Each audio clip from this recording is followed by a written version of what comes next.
ಶಾರದಾದೇವಿ ರಾಮಕೃಷ್ಣ ಜಗದ್ಗುರು ಪಾದಪದ್ಮೇ ತಯೋರ್ ಶ್ರುತ್ವಾ ಪ್ರಣಮಾಮಿ ಮುಹುರ್ಮುಹುಃ.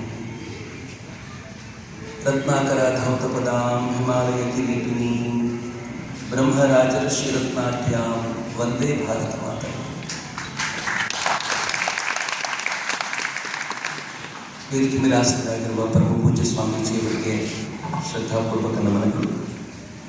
ಹೆಚ್ಚಿನ ಮಿತ್ರ ಕೀರ್ತಿ ಮತ್ತು ವಿಕಾಸ್ ಇಬ್ಬರಿಗೂ ಶ್ರದ್ಧೆಯ ನಮನಗಳು. ಮೈಸೂರಿನಲ್ಲಿ ಯಾವತ್ತೂ ಒಳ್ಳೆಯ ಕಾರ್ಯಕ್ಕೆ ಇನ್ನೂ ಸ್ಪಷ್ಟಗೊಳಿಸಬೇಕು ಅಂದರೆ ಧರ್ಮ ಕಾರ್ಯಕ್ಕೆ ಮತ್ತು ರಾಷ್ಟ್ರ ಕಾರ್ಯಕ್ಕೆ ಜನರ ಕೊರತೆ ಇಲ್ಲ ಅನ್ನೋದನ್ನು ನೀವು ಯಾವತ್ತೂ ತೋರಿಸಿದ್ದೀರಿ.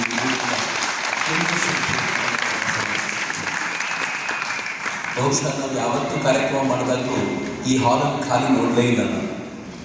ಅದು ಯಾವುದೇ ವಿಚಾರ ಇಲ್ಲ, ರಾಷ್ಟ್ರದ ವಿಚಾರ ಇದ್ದಾಗಲೂ ಧರ್ಮದ ವಿಚಾರ ಇದ್ದಾಗಲೂ ಬಹಳ ಪ್ರೀತಿಯಿಂದ ಬರ್ತೀರಾ.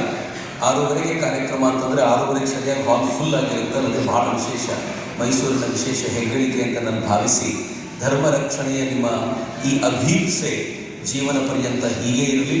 ಹಿಂದೂ ಧರ್ಮ ಇನ್ನೂ ಸಾವಿರಾರು ವರ್ಷಗಳ ಕಾಲ ಕೋಟ್ಯಂತರ ಜನರನ್ನು ದಡ ಮುಟ್ಟಿಸುವ ಕೆಲಸ ಮಾಡೋದಕ್ಕೆ ನಮ್ಮದು ಒಂದು ಸಣ್ಣ ಕೊಡುಗೆ ಇರಲಿ ಅಂತ ನಾನು ಅತ್ಯಂತ ಪ್ರೀತಿಯಿಂದ ಎಲ್ಲರಿಗೂ ಭಾವಿಸ್ತೀನಿ. ಕೀರ್ತಿ ಮತ್ತು ವಿಕಾಸ್ ನನಗೆ ಭಾಳ ಆತ್ಮೀಯರು. ವಿಕಾಸ್ ನನಗೆ ವಿಶೇಷವಾದ ಪರಿಚಯ ಆಗಿದ್ದು ಈ ಧರ್ಮಸ್ಥಳದ ಹೋರಾಟದ ಹೊತ್ತಲ್ಲಿ. ಅದರ ಕೀರ್ತಿ ಭಾಳ ಹಿಂದಿನಿಂದಲೂ ಪರಿಚಿತರು. ನಾನು ಇವರಿಬ್ಬರನ್ನು ವಿಶೇಷವಾಗಿ ನನ್ನ ಹುಡುಗರು ಪರಿಚಯ ಮಾಡೋದ್ರಲ್ಲಿ ಸೋತರು. ಆದರೆ ನಾನು ಹೇಳಿದೆ, ನಾನೇ ಪರಿಚಯ ಮಾಡಿಸ್ತೀನಿ, ನೀವೆಲ್ಲ ಪರಿಚಯ ಮಾಡಿಸಿದ್ರೆ ಸರಿ ಹೋಗೋದಿಲ್ಲ ಅಂತ. ಯಾಕೆ ಪರಿಚಯ ನಾನೇ ಮಾಡಿಸ್ಬೇಕು ಅಂತಂದರೆ, ಈ ಇಡೀ ಘಟನೆ ಏನು ನಡೆದಿದೆ ಧರ್ಮಸ್ಥಳದ ಕುರಿತಂತೆ ಈಗ ಟಿವಿಗಳಲ್ಲಿ ಬರಲಿಕ್ಕೆ ಶುರುವಾದ ಮೇಲೆ ಇಲ್ಲಿರುವಂಥ 70% ಜನಕ್ಕೆ ಧರ್ಮಸ್ಥಳದಲ್ಲೂ ಗಲಾಟೆ ಆಯಿತು ಅಂತ ಅಂದಾಜಾಗಿರ್ಬೋದು. ಇನ್ನು ಉಳಿದಿರುವಂಥ 70% ಜನ ಏನಿದ್ದೀವಿ ಅವ್ರು ಯಾವುದೇ ಸೋಷಿಯಲ್ ಮೀಡಿಯಾದಲ್ಲಿ ಏನೂ ನೋಡಲೇ ಇಲ್ಲ, ಅವ್ರಿಗೇನು ಗೊತ್ತೇ ಇಲ್ಲ.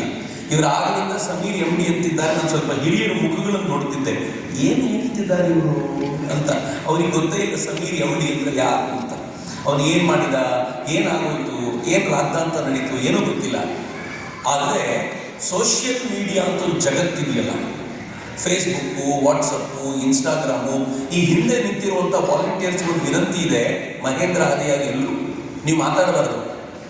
ಯಾರೇ ಬಂದರೂ ಇನ್ನು ಎಂಟ್ರಿನೇ ಕೊಡಬೇಡಿ. It's already too late. ಧರ್ಮದ ರಕ್ಷಣೆ ಆಗೋಗಿದೆ, ಈಗ ಬಂದರೆ ಉಪಯೋಗ ಇಲ್ಲ. ಹೀಗಾಗಿ ಈಗ ಎಂಟ್ರಿ ಕೊಡಬೇಡಿ, ಅಲ್ಲೇ ನಿಲ್ಲಿಸ್ಕೊಳ್ಳಿ. ಕೆಳಗೆ ನಿಂತರೂ ಕೇಳಿಸುತ್ತೆ, ಯಾಕೆಂದರೆ ನೀವು ಸೀಟ್ ಹುಡುಕೋದಕ್ಕೆ ತುಂಬ ತೊಂದರೆ ಕೊಡ್ತಿದ್ದೀರಾ. ಆಗಲಿಂದ ನಾನು ಮೆಸೇಜ್ ಹಾಕಿದ್ರು ನೋಡ್ತಿಲ್ಲ ನೀವು. ನಾವು ಹಿಂಗೆ ಬಂದರು ಧರ್ಮ ರಕ್ಷಣೆಗೆ, ನಾವೆಲ್ಲರೂ ಏನು ಕಡಿಮೆ ಇಲ್ಲ. ಮೊದಲನೇ ಗುಂಡಿಲಿ ಏನಾಯಿತು, ಏನೂ ಸಿಗಲಿಲ್ಲ, ಸಮಾಧಾನ ಆಯಿತು, ಪರವಾಗಿಲ್ಲ ಅಂತ. 2ನೇ ಗುಂಡಿಲಿ ಸಿಗಲಿಲ್ಲ, ಸ್ವಲ್ಪ ವಿಶ್ವಾಸ ಬಂತು. 3ನೇದಲ್ಲೂ ಮೂಳೆ ಸಿಕ್ಬಿಡ್ತು, ಡೌಟ್ ಬಂತು ನಮಗೆ, ಏನೋ ಇದೆ ಪ್ರಾಬ್ಲಮ್ ಅಂತ. 4ನೇದರಲ್ಲಿ ಸಿಗಲಿಲ್ಲ, 5ನೇದರಲ್ಲಿಲ್ಲ, 6ನೇದರಲ್ಲಿ ಒಂದು ಬಾಡಿ ಸಿಕ್ತು. ನೋಡಿದ್ಯಾ, 7 ನಿರ್ಮಾಣ ನೋಡಿದ್ವಿ, ಅದು ಗಂಡು ಸಿಂಧು ಅಂತಾಯಿತು. 7, 8, 9, 10, 11, 12 ಈ SITನವರು ಪುಣ್ಯಕ್ಕವರು ಅಲ್ಲಿ ನಿಲ್ಲಿಸಿದ್ರು. ಆಮೇಲೆ ಏನು ಮಾಡಿದ್ರು ಗೊತ್ತಾ, 13 ಬಿಟ್ಟು 14 ಹೋದ್ರು. 14, 15, 16, 17 ಎಲ್ಲ ನೋಡ್ಕೊಂಡು ಬಂದರು. 13ನೇದಕ್ಕೆ ಅಂತ ವಿಶೇಷವಾದ ಗ್ರೌಂಡ್ ಪೆನೆಟ್ರೇಟಿಂಗ್ ರಡಾರ್ ತೆಗೆದುಕೊಂಡು ಬಂದು ಅದರ ಆಳಕ್ಕೆ ಹೋಗಿ ಅದನ್ನು ತೆಗೆದು 22 ಅಡಿ ತೆಗೆದು ನೀರು ಸಿಗ್ತಾ ಇದೆ ಅಂತ ಆಮೇಲೆ ಬಿಟ್ಟರು. ಇಲ್ಲಾಂದ್ರೂ ಬೋರ್ವೆಲ್ ಹಾಕಿರೋರು 800 ಅಡಿ ಆದರೂ ಪರವಾಗಿಲ್ಲ, ಒಂದಾದರೂ ಬಾಡಿ ಹುಡುಕಿ ತೆಗಬೇಕು ಅಂತ. ಆಗ ನಮ್ಗೆ ವಿಶ್ವಾಸ ಬಂತು, ಏನೂ ಇಲ್ಲ, ಈಗ ಬರ್ತೀನಿ. ಲೇಟಾಗಿ ಬಂದವ್ರ ತರನೇ ನಾವು ಕೂಡ ಲೇಟ್ ಎಂಟ್ರಿ ಕೊಟ್ಟು ನನಗೆ ಧರ್ಮಸ್ಥಳದ ಮೇಲೆ ವಿಶ್ವಾಸ. ಹಂಗೆ ಲೇಟ್ ಎಂಟ್ರಿ ಮಾಡಿದವರು ಯಾರು ಚಪ್ಪಾಳೆ ತಟ್ಕೊಳ್ಳೋಂಗಿಲ್ಲ. ಮುಂಚೆ ಬಂದವರಿಗೆ ಮಾತ್ರ ಮೊದಲ ಚಪ್ಪಾಳೆಯ ಗೌರವವಾಗಿದೆ. ನಾನು ಆ ಕಾರಣಕ್ಕೆ ಅವರಿಬ್ಬರಿಗೆ ವಿಶೇಷವಾದ ಗೌರವವನ್ನು ಅಭಿನಂದನೆಯನ್ನು ಸಲ್ಲಿಸಲಿಕ್ಕೆ ಇಚ್ಛೆ ಪಡ್ತೀನಿ. ಯಾಕೆ ಅಂತಂದರೆ ಇಡೀ ರಾಜ್ಯದಲ್ಲಿ ಒಂದು ಸಮೂಹ ಸನ್ನಿ ಉಂಟಾಗಿತ್ತು. ಸಮೀರ್ ಅನ್ನೋಂಥ ಒಬ್ಬ ಹುಡುಗ, ಕೇಳಿದ್ರೆ ಯಾರೋ ಹಿಂದೂ ಇರಬೇಕು ಅಂತ ಅನ್ಸುತ್ತೆ, ಹಿಂದೂ ಅಲ್ಲ, ಮುಸ್ಲಿಂ. ಅದಕ್ಕೆ ನಾನು ಸಮೀರ್ ಮುಲ್ಲಾ ಅಂತ ಕರೆಯೋದು. ಸಮೀರ್ ಮುಲ್ಲಾ ಅಂತ ಒಬ್ಬ ಹುಡುಗ ಒಂದು ವಿಡಿಯೋ ಮಾಡಿದ. ಆ ವಿಡಿಯೋದಲ್ಲಿ ಏನು ಹೇಳಿದ ಅಂತಂದ್ರೆ, AI ಟೆಕ್ನಾಲಜಿ ಬಳಸಿಕೊಂಡು ಹೇಗೆ ಧರ್ಮಸ್ಥಳದಲ್ಲಿರುವಂಥ ಕೆಲವರು ಅತ್ಯಾಚಾರ ಮಾಡಿ ಒಂದು ಹೆಣ್ಣು ಮಗಳನ್ನು ಕೂತ್ಬಿಟ್ರು ಅಂತ ಮಾಡಿದ.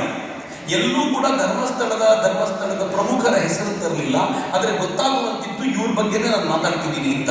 ಎಷ್ಟು ವೈರಲ್ ಆಯಿತು ಅಂತಂದ್ರೆ, ಕರ್ನಾಟಕದಲ್ಲಿ ನಾವೊಂದು 6.5-7 ಕೋಟಿ ಜನ ಇದ್ದೀವಿ. 7 ಕೋಟಿ ಜನರಲ್ಲಿ ಮಕ್ಕಳು ವೃದ್ಧರನ್ನು ತೆಗೆದ್ರೆ ಒಂದು 4 ಕೋಟಿ ಜನ ಸಿಗ್ಬೋದು. 4 ಕೋಟಿ ಜನರಲ್ಲಿ 1 ಕೋಟಿ ಜನ ವಿಡಿಯೋ ನೋಡಿದ್ರು. 1.5 ಕೋಟಿ, ಆಲ್ಮೋಸ್ಟ್ 50% ಜನ ಯಾರ್ಯಾರು ಸೋಷಿಯಲ್ ಮೀಡಿಯಾದಲ್ಲಿರುವಂತ ತರುಣ ವರ್ಗ ಇದೆಯೋ ಅದರಲ್ಲಿ 50% ಜನ ವಿಡಿಯೋ ನೋಡಿದ್ರು. ವಿಡಿಯೋ ಹೆಂಗ್ ಸ್ಪ್ರೆಡ್ ಆಯ್ತು ಅಂತಂದ್ರೆ, ಕಾಲೇಜ್ ಮಕ್ಕಳಲ್ಲಿ ವಿಡಿಯೋ ನೋಡಿ, ವಿಡಿಯೋ ಹೆಂಗಿದೆ ನೋಡಿ, ಏನ್ ಮಾಡ್ಬಿಟ್ಟಿದ್ದಾರೆ, ಇದು ಧರ್ಮಸ್ಥಳ, ಧರ್ಮಸ್ಥಳದ ಬಗ್ಗೆ ಅವ್ರು ಮಾತಾಡ್ತಿರೋದು ಅಂತ ಅದು ಗೊತ್ತಾಗೋ ತರ ಮಾಡಿರೋದ್ರಿಂದ ಧರ್ಮಸ್ಥಳ ಧರ್ಮಸ್ಥಳ ಧರ್ಮಸ್ಥಳ ಅಂತ ಎಲ್ಲ ಕಡೆ ಬಂದಿದೆ. ಹೇಗೆ ಸುದ್ದಿ ಆಗಿದೆ ಅಂತಂದ್ರೆ, ಈಗೇನಾದ್ರೂ ಧರ್ಮಸ್ಥಳದ ಪರವಾಗಿ ಯಾರಾದ್ರೂ ಮಾತನಾಡಿದ್ರೆ ಹೊಡಿತಾರೆ ಅನ್ನೋ ಕಾಲಕ್ಕೆ ಇದೇ ಮೈಸೂರಿನ ವಿಕಾಸ ಒಂದು ವಿಡಿಯೋ ಮಾಡಿದ, ನಾನು ನಿಂತ್ಕೊಂಡಿದ್ದೀನಿ ಧರ್ಮಸ್ಥಳದ ಪರವಾಗಿ, ಯಾವ ಬಂದು ನಿಂತ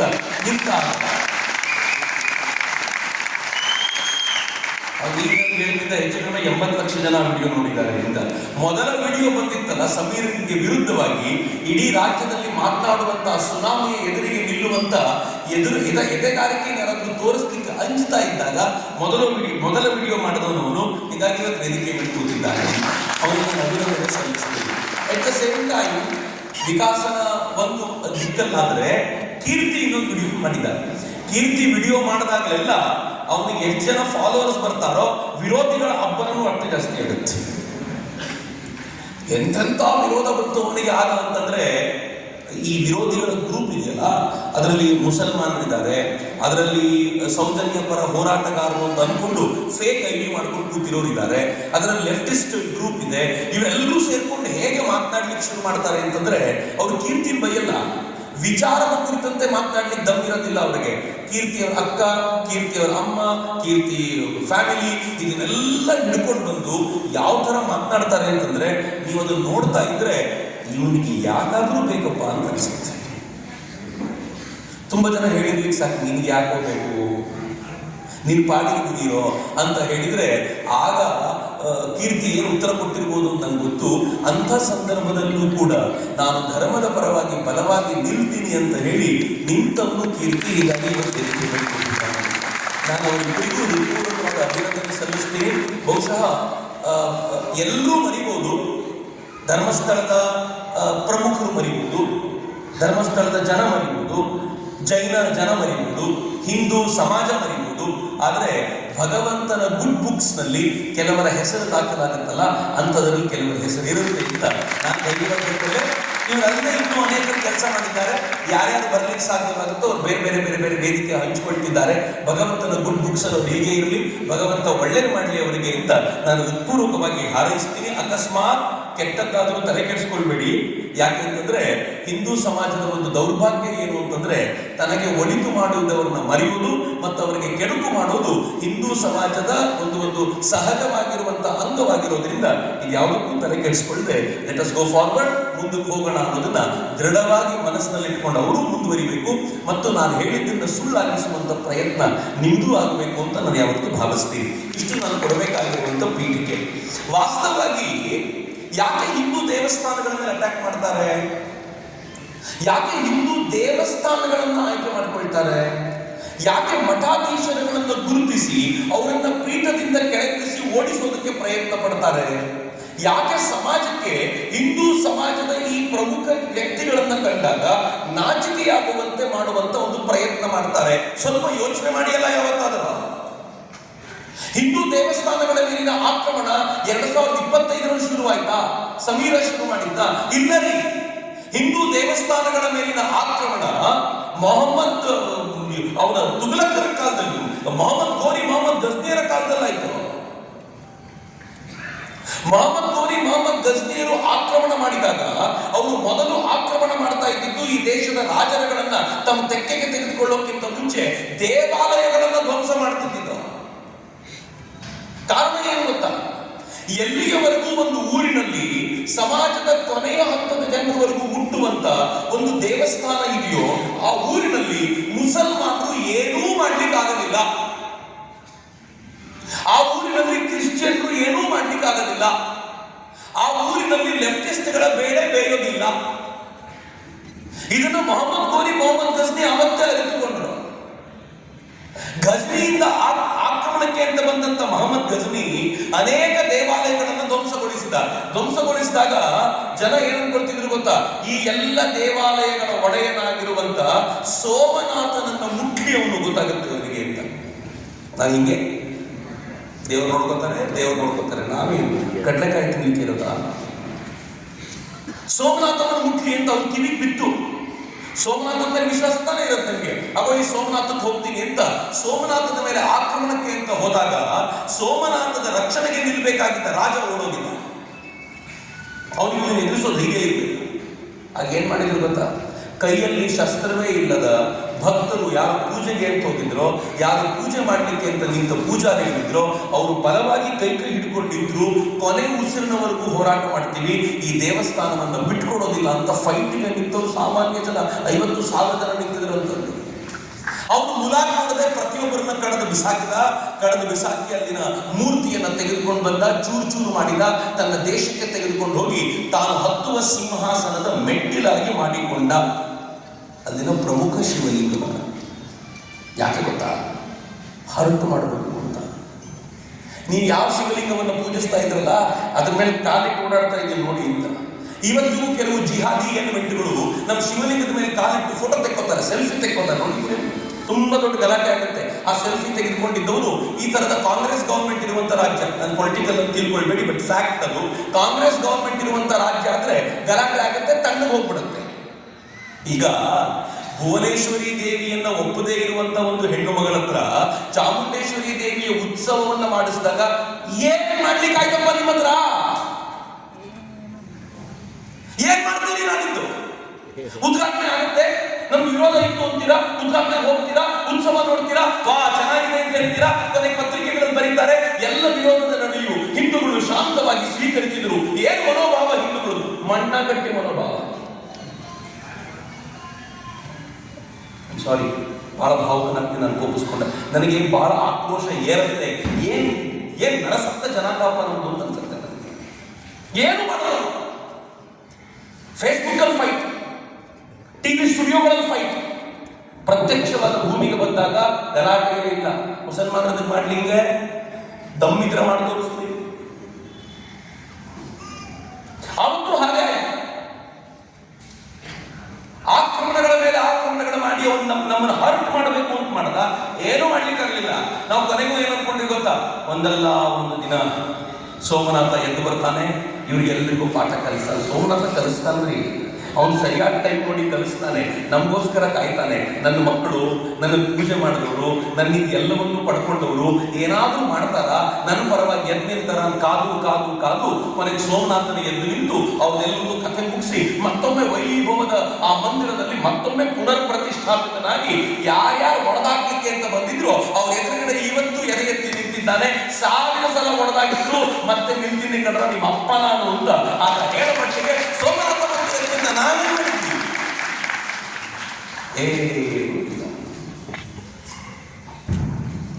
ಯಾತಕ್ಕೆ ಹಿಂದೂ ದೇವಸ್ಥಾನಗಳನ್ನ ಅವತ್ತಿನಿಂದ ಇವತ್ತಿನವರೆಗೂ ಅಟ್ಯಾಕ್ ಮಾಡ್ತಿರೋದು? ಬರೀ ಮುಸಲ್ಮಾನರು ಅನ್ಕೊಂಡ್ರ? ಈ ದೇಶಕ್ಕೆ ಬಂದಂತ ಕ್ರಿಶ್ಚಿಯನ್ ಏನ್ ಮಾಡಿಲ್ಲ? ಮುಸಲ್ಮಾನರ ಲೆಕ್ಕ ಕೊಟ್ರೆ ಗಾಬರಿ ಆಗ್ತೀರಾ ನೀವು? ಈ ದೇಶದಲ್ಲಿ ಒಟ್ಟು ಮುಸಲ್ಮಾನರು ಒಡೆದು ಬಿಸಾಕಿರುವಂತ ದೇವಸ್ಥಾನಗಳ ಸಂಖ್ಯೆ 40,000ಕ್ಕೂ ಹೆಚ್ಚು, 40,000+. ನಮ್ಗೆ ಗೊತ್ತಿರೋದು ಕೆಲವು ಮಾತ್ರ. ಅಯೋಧ್ಯೆಯ ರಾಮ ಮಂದಿರ ಒಡೆದು ಹಾಕಿದ, ಮಧುರೆಯ ಕೃಷ್ಣ ಮಂದಿರದ ಪಕ್ಕದಲ್ಲಿ ಮಸೀದಿ ಕಟ್ಟಿದ್ರು, ಕಾಶಿ ವಿಶ್ವನಾಥ ಮಂದಿರವನ್ನ ಮಸೀದಿ ಮಾಡಿಕೊಂಡ್ರು, ಜ್ಞಾನವಾಪಿ ಮಸೀದಿ ಅಂತ ಕರೀತಾರೆ. ಇವತ್ತಿಗೂ ಕೂಡ ಆ ಮಸೀದಿ ಓಪನ್ ಆಗಲಿಲ್ಲ, ಅದರಲ್ಲಿ ದೇವರಿಗೆ ಕೂರಿಸ್ಲಿಕ್ಕಾಗಲಿಲ್ಲ. ಪಕ್ಕದಲ್ಲಿ ಅಹಲ್ಯಾಬಾಯಿ ಹೋಳ್ಕರ್ ಕಟ್ಟಿರುವಂತ ಮಂದಿರಕ್ಕೆ ಪೂಜೆ ಮಾಡ್ತೀವಿ. ಮೂಲ ಸ್ಥಾನದಲ್ಲಿರುವಂತಹ ಆದಿತ್ಯ ಮಂದಿರ ಏನಾಯ್ತು ಗೊತ್ತಿಲ್ಲ, ಮೊಹಮ್ಮದ್ ಬಿನ್ ಕಾಸಿಂ ಹೊಡೆದು ಉರುಳಿಸಿದ ಆ ಮಂದಿರ ಇವತ್ತಿಗೂ ನಮ್ಮ ಕೈಗೆ ಬಂದಿಲ್ಲ. ಯಾಕೆಂದ್ರೆ ಪಾಕಿಸ್ತಾನ ಆಗೋಗಿದೆ. ನಮಸ್ತೆ ಶಾರದೆ ದೇವಿ ಕಾಶ್ಮೀರ ಪುರವಾಸಿನಿ ಅಂತ ಪ್ರತಿನಿತ್ಯ ಪ್ರಾರ್ಥನೆ ಮಾಡ್ತೀವಿ. ಆ ಶಾರದಾ ದೇವಿಯೇ ಹೋಗಿದ್ದಾಳೆ. ಕಾಶ್ಮೀರದಲ್ಲಿರುವಂತಹ ಆದಿತ್ಯ ಮಂದಿರ, ಮಾರ್ತಾಂಡ ದೇವಸ್ಥಾನ, ಮಟನ್ ಟೆಂಪಲ್ ಅಂತ ಕರೀತಾರೆ. ಅದನ್ನೀಗ ಮಟನ್ ಅಂತ ಕರೀತಾರೆ. ಕಾಶ್ಮೀರಕ್ಕೆ ಹೋದ್ರೆ ಗೊತ್ತಾಗುತ್ತೆ ನಿಮಗೆ. ಮಟನ್ ಟೆಂಪಲ್ ಅಂತ ಕರೀತಾರೆ. ಒಡೆದು ಉರುಳೋಗಿದೆ. ಅಲ್ಲಿ ಮುಸಲ್ಮಾನರು ಬಂದು ಸಿನಿಮಾ ಶೂಟ್ ಮಾಡ್ಲಿಕ್ಕೆ ಅಂತ ಅದನ್ನು ಬಳಸ್ಕೊಳ್ತಾರೆ. ಅಲ್ಲಿ ರೊಮ್ಯಾಂಟಿಕ್ ಗೀತೆಗಳನ್ನು ಶೂಟ್ ಮಾಡ್ತಾರೆ. ಆದ್ರೆ ಅದರ ಹಿಂದೆ ಒಂದು ಅದ್ಭುತವಾಗಿರುವಂತಹ ಪರಂಪರೆ ಇತ್ತು, ಮರೆತೋಗಿದೆ, ವಾಪಸ್ ಪಡ್ಕೊಳ್ಳಿಕ್ಕೆ ಆಗಲಿಲ್ಲ. ಮುಸಲ್ಮಾನರು ಅನ್ಯಾಯ ಮಾಡಿದ್ರು. ಆದ್ರೆ ಹಿಂದಿಂದ ಬಂದ್ರು ಕ್ರಿಶ್ಚಿಯನ್ರು ಏನ್ ಮಾಡಿದ್ರು ಗೊತ್ತಾ? ಈ ದೇಶದ ದೇವಸ್ಥಾನಗಳನ್ನ ಸರ್ಕಾರಿ ವಶಕ್ಕೆ ತೆಗೆದುಕೊಂಡ್ರು. ಅವರು ಮಸೀದಿಗಳನ್ನು ತೆಗೆದುಕೊಳ್ತೀನಿ ಅಂತ ಹೇಳಿದ್ರು. ಮಸೀದಿ ತೆಗೆದುಕೊಳ್ತೀನಿ ಅಂತ ಹೇಳಿದಾಗ ಮುಸಲ್ಮಾನರು ಜಬರ್ದಸ್ತ್ ಪ್ರತಿಭಟನೆ ಮಾಡಿದ್ರು. ಪ್ರಾಬಬ್ಲಿ 1930s ನಲ್ಲಿ 1930ರ ದಶಕದಲ್ಲಿ ಅವರು ಮಾಡಿದ ಪ್ರತಿಭಟನೆಗೆ ಹೆದರಿದಂತ ಕ್ರಿಶ್ಚಿಯನ್ರು ಅವರು ಮುಸಲ್ಮಾನರು ಮಸೀದಿಗಳನ್ನು ಬಿಟ್ಕೊಟ್ರು, ಆದರೆ ಹಿಂದೂ ದೇವಾಲಯಗಳನ್ನು ಬಿಟ್ಕೊಳ್ಳಿಲ್ಲ, ಹಂಗೆ ಉಳಿಸಿಕೊಂಡ್ರು.